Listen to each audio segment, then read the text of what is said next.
ಕರ್ನಾಟಕದಲ್ಲಿ ಕರ್ನಾಟಕ ಸಾರ್ವಭೌಮ ಭಾಷೆ. ಕನ್ನಡಿಗರು ಅತ್ಯಂತ ಸ್ವಾಭಿಮಾನದಿಂದ ತುಂಬಾ ಆದರ್ಶಮಯವಾದ ಬದುಕನ್ನು ಬಾಳಬೇಕು ನಮ್ಮ ನಾಡಿನಲ್ಲಿ ಅನ್ನುವುದು ನಮ್ಮೆಲ್ಲರ ಆಶಯ, ಬಯಕೆ ಮತ್ತು ಕನಸು. ನಮ್ಮ ಕರ್ನಾಟಕ ರಕ್ಷಣಾ ವೇದಿಕೆಯವರು ನಮ್ಮ ಆತ್ಮೀಯ ಗೆಳೆಯರಾದ ಸನ್ಮಾನ್ಯ ನಾರಾಯಣಗೌಡರು ಬಹಳ ಕ್ರಿಯಾಶೀಲ ಹೋರಾಟಗಾರರು. ಅವರು ಇಡೀ ತಮ್ಮ ಬದುಕನ್ನೇ ಈ ಕನ್ನಡ ಪರ ಹೋರಾಟಕ್ಕೆ ಸಮರ್ಪಿಸಿಕೊಂಡಿದ್ದಾರೆ.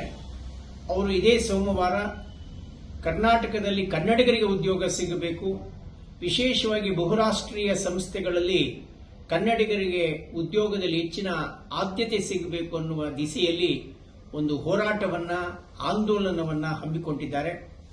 ನಾನು ಕನ್ನಡ ಸಂಸ್ಕೃತಿ ಇಲಾಖೆ ನಿರ್ದೇಶಕನಾಗಿ, ಕನ್ನಡ ಅಭಿವೃದ್ಧಿ ಪ್ರಾಧಿಕಾರದ ಕಾರ್ಯದರ್ಶಿಯಾಗಿ, ಕರ್ನಾಟಕ ಗಡಿ ಅಭಿವೃದ್ಧಿ ಪ್ರಾಧಿಕಾರದ ಅಧ್ಯಕ್ಷನಾಗಿ ಸದಾ ನನ್ನ ಒಂದು ಅನಿಸಿಕೆ ಏನಂದ್ರೆ, ಕರ್ನಾಟಕದಲ್ಲಿ ಕನ್ನಡಿಗರನ್ನ ಎಲ್ಲೋ ನಿರ್ಲಕ್ಷಿಸ್ತಾ ಇದ್ದೇವೆ ನಾವು ಅನ್ನುವಂಥ ಒಂದು ಮಾನಸಿಕ ನೋವನ್ನು ನನ್ನ ಕಾಡ್ತಾ ಇದೆ.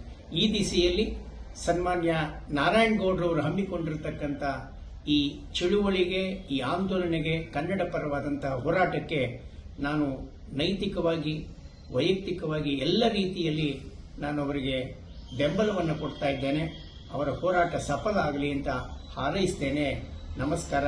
ಕನ್ನಡಕ್ಕೆ ಜಯವಾಗಲಿ, ಕನ್ನಡಿಗರಿಗೆ ಜಯವಾಗಲಿ.